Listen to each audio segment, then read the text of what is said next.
Hi, everybody. You know, Boston is dedicated to getting real about important topics affecting our communities. And for the next 30 minutes, we'll be digging into equity and education. We begin with the slow academic recovery after the pandemic. You know, new data shows that hundreds of thousands of kids are still missing from school rolls. I tracked down 2 of these kids and asked what's being done to help other local students in their situation.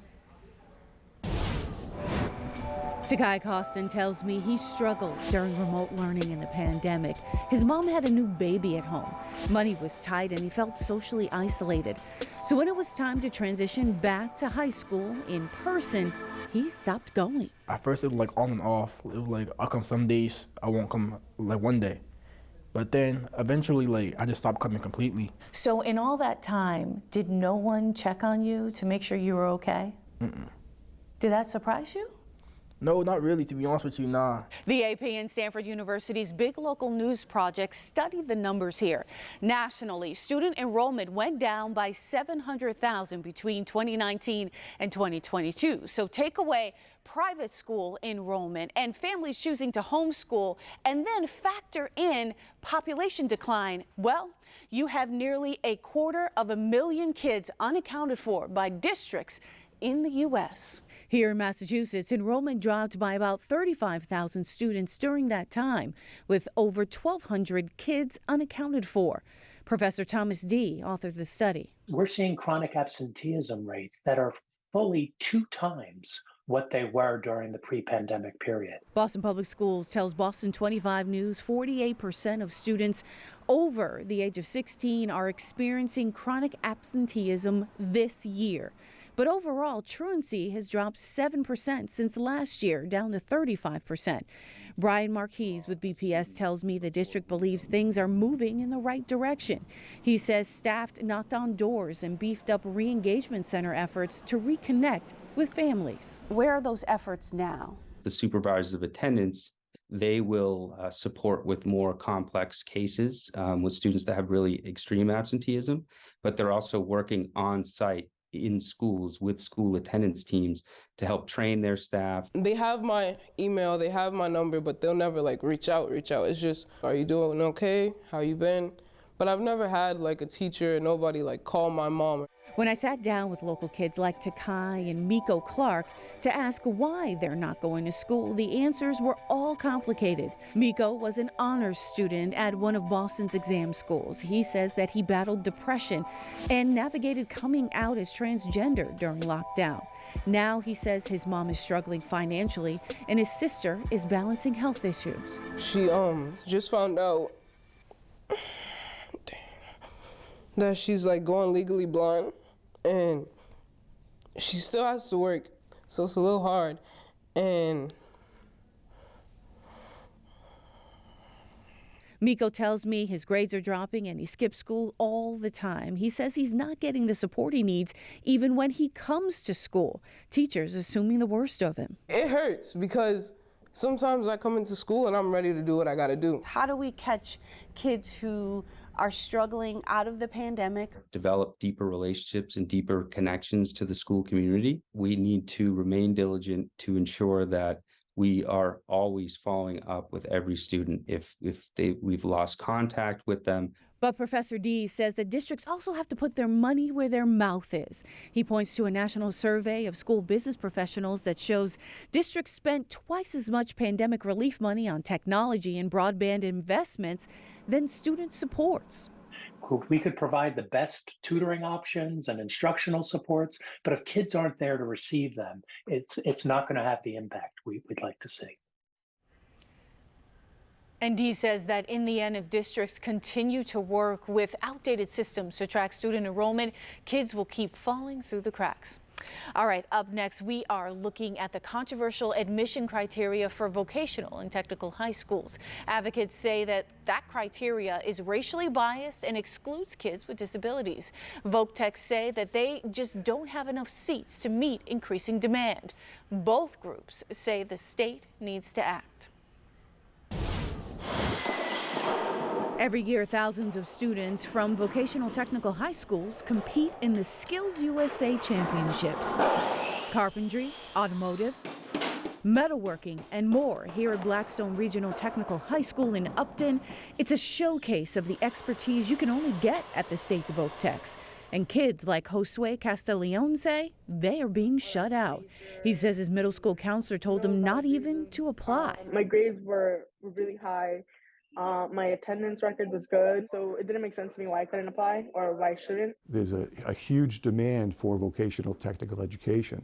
The problem is this: there simply are not enough seats. According to vocational administrators and the State Department of Education, there are roughly 2 applications for every single seat at the state's 28 public vocational and agricultural schools. So having some sort of system for processing these applications makes sense. Since 2003, almost all vocational and technical high schools use a strict admission criteria, measuring test grades, attendance records, and interviews. And community organizations like the Vocational Education Justice Coalition say that system is racist and exclusionary. It's been disenfranchising students of color, students with disabilities, and students who are English language learners. According to state data, roughly 55% of students of color were admitted to Voc-Techs. Compare that to 69% of white students. 54% of students with disabilities were accepted, but compare that to 65% of students without. Lawyers for Civil Rights filed a federal complaint against the U.S. Department of Education in February. Federal law requires that these opportunities be afforded to all students on an equal basis, but that's definitely not what is the case right now. In 2021, DESE did make a change prohibiting vocational schools from considering minor disciplinary infractions or excused absences in admissions decisions, but advocates say it doesn't go far enough. They want a lottery system. Unfortunately, it's a race issue based on class. Andrew Lincoln Hoker is the superintendent of Smith Vocational and Agricultural High School in Northampton. My rebuttal is, what can we do within that local community to inform not only the educational system, but inform the families of the choices? I think a lot of families don't know what the options are. Lincoln Hoker and others say this is a supply and demand problem the state can build its way out of. 2 state reps joined vocational administrators to file a bill asking for a $3 billion infrastructure fund for vocational techs. That's on top of the nearly $13 million in federal grants DESE received 2 years ago. Until we create additional seats, until we create more opportunities for kids, we're always going to have this disconnect between the number of kids applying and the number of kids we can actually take care of. So if we look at these schools as drivers of racial inequity, then just creating more of them isn't actually going to solve the inequity. While both sides battle who gets into Voc-Techs, students like Josue are left to navigate the choices they have left. He's a junior now at Chelsea High School. I would be thankful, but I could have possibly thrived in the other scenario. And DESE says that they are reviewing the complaint and cannot comment. Another voice in this debate is the trades. I sat down with the North Atlantic Carpenters Union to ask what they've been seeing. So is the trend in terms of students leaving vocational schools and going into the trades, do you see that trending downward? What are the numbers?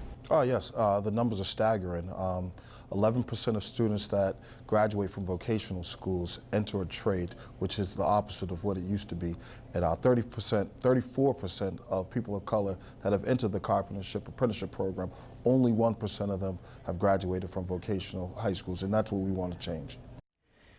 And we have much more ahead on this Equity in Education half-hour special. Students and teachers injured by school violence in Boston. Now some city leaders are pushing to add officers and metal detectors. They don't make schools less violent, and they don't make schools safer. We are breaking down the debate on school safety. And later, I sit down with the state's new Secretary of Education. He shares his vision for tackling some of the equity issues here facing our schools. Boston 25's Get Real returns.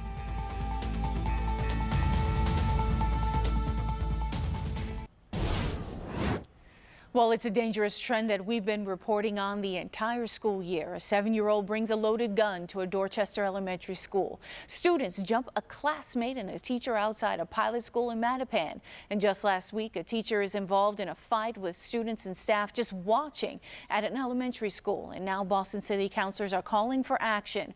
4 are pushing for stiffer security measures, including metal detectors and school safety officers. As we continue to get real about equity in education, I talked with child advocates who tell us that those measures will be harmful and students, especially students of color. Incidents of school violence have increased by more than 185% nationwide. Almost 800 police-involved incidents have been reported as of the end of February. Students like Jerome Wells tell me guns are a common sight in Boston schools. People where I see the most at is in the bathroom, for either kids just flashing their gun or their knives or pockets, you know. And it's just how you go to school to learn.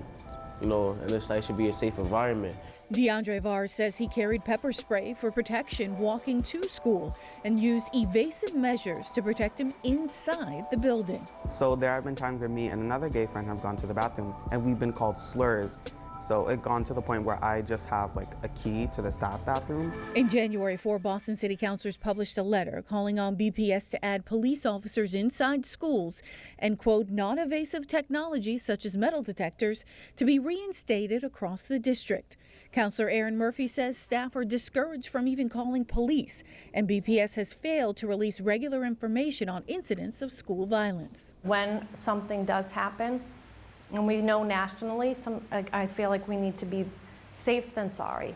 An April Massing poll shows that 3 out of 4 parents agree. Let's not go with the sizzle of what sounds good. Let's go with the stake of what actually will get our young people better and will actually make our schools safer. Opponents like Leon Smith call metal detectors theater and police presence in school harmful. There is a substantial body of research which establishes that they don't make schools less violent and they don't make schools safer. Citizens for Juvenile Justice recently put out a report compiling state and federal data showing there is little to no evidence that metal detectors actually work, but significant evidence that their presence made students feel less safe. Federal data shows that schools with a majority of students of color are 18 times more likely to have increased security measures like police officers and metal detectors.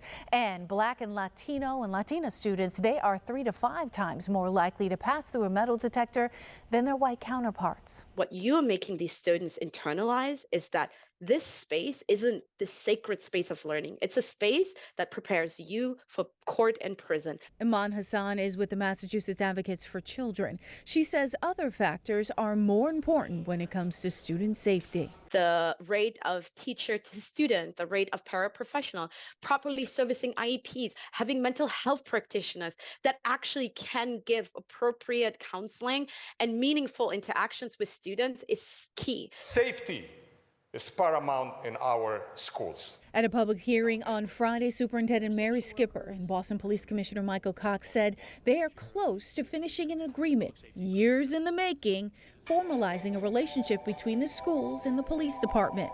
They say the agreement won't put officers back in schools, but it will clarify when staff should call police. I think what has been missing is a consistent framework in our schools and consistent training. You know, one of these things doesn't solve any of the issues. It might solve a slice. Police were taken out of Boston schools in the summer of 2021 and replaced with safety specialists. They lack the authority to arrest or handcuff students. A memorandum of understanding between BPS and the BPD has been in the works for more than 2 years. All sides in this debate say it needs to be a priority. Ahead on our Gets Real special, we go one-on-one with the new Secretary of Education and talk about his push to get more teachers of color in our schools. I'd say there's a pretty substantive step in the right direction. We've got work to do. His answer when we asked about local families and that say that they feel adrift in the state schools. And the sound of music filling a school in the early morning. How students are learning to play in an orchestra regardless of whether they can pay for it or not. When this Boston 25 News Equity and Education special continues.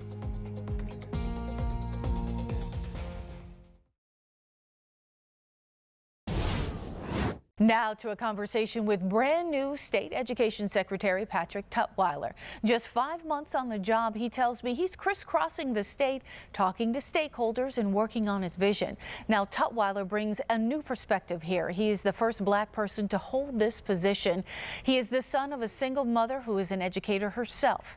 And he tells me that diversity, equity, and inclusion are at the center of his decision making. But in a time where students are struggling, school violence is at an all-time high, and Desi is facing a civil rights lawsuit, I asked what concrete steps his office is taking to make kids whole again. The tie that binds, regardless of what community we visited, and we've been across the state, is the theme of this. We're not back. We are still in a recovery place. Teachers and educators across the state are still seeing dysregulated behavior. There's still other manifestations of mental health challenges. Chronic absenteeism is one of them. There's also issues around where students are academically and with respect to their skills. And so I have the utmost respect for the work that our educators are doing across the state, but we're still in recovery mode. What does it take to work us out of that? I'd say two things. First is addressing the hierarchy of need. I just talked about the mental health needs, but to the extent that a student is food secure, housing stable, and has access to mental health supports, that's going to be critical. And then the second is thinking about and engaging a robust effort to get kids back where they should be on grade level with respect to content knowledge and skills. What we're seeing from the data is that there are kids, Black and brown kids, kids with disability, that feel like they're being left behind in this conversation. Yeah, I appreciate that feeling, I really do. As a former superintendent in Lynn, that helped us, the Student Opportunity Act helped us create a robust mental health strategy.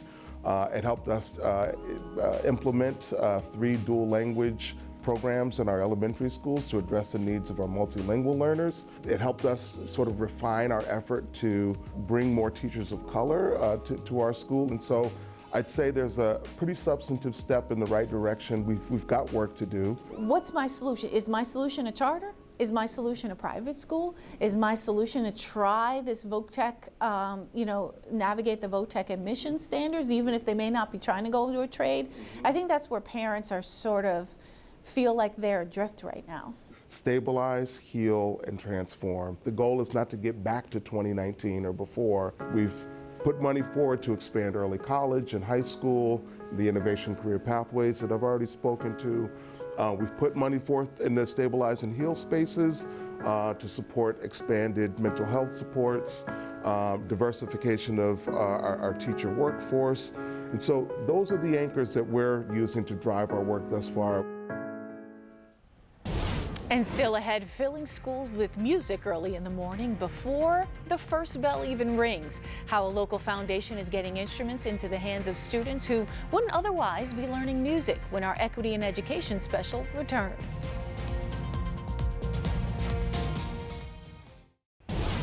Welcome back to our Gets Real special, Equity in Education. I'm Crystal Haynes. Exposing students to the arts is considered part of a well-rounded education, and it's often one of the first programs to be cut when budgets get tight. And that tends to happen more frequently in urban districts which don't have the same level of resources as their suburban counterparts. But something called the Boston Music Project is changing that in the city's public schools, filling them with the sound of music. Early in the morning, well before the first class starts at the Josiah Quincy Elementary School in Chinatown, 170 students, a third of the school's total enrollment, are learning how to play an instrument. This is my cello. I've been playing it since K1, which was when I was like 5. They all sound pretty good, and they're getting this opportunity because of the Boston Music Project. We want to ensure that every single child in Boston has the opportunity to make music, regardless of any financial limitations. The program has now expanded to 15 sites across the city, serving 1,100 students. The classes are run by professional musicians and teachers. Chris Schroeder created the program when he realized how few students in Boston were getting exposed to something that's enriched his life. The work that we're doing is trying to open a door, trying to create opportunities for young people all throughout the city, regardless of their communities, to experience the transformative joy and power that music education provides. And as educators, we don't want to just focus on the academics, but we want to look at the whole child. Cynthia Suhu is the school's principal. She loves seeing the kids so enthusiastic about music and says that carries over in the classroom. They are more focused on their work, and we see that, as a positive benefit.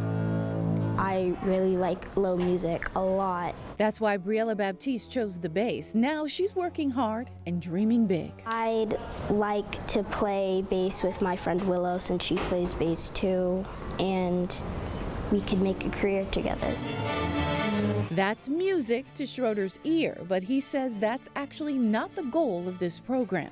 The goal for us is creating this transformative experience for a young person here in this community where they can express themselves freely. So in all, the Quincy School now has 7 orchestras practicing before school starts. All right, everybody, thank you so much for joining us for this Boston 25 News Gets Real special focused on equity in education. I'm Crystal Haynes, and for all of us here at Boston 25, be well and never stop learning.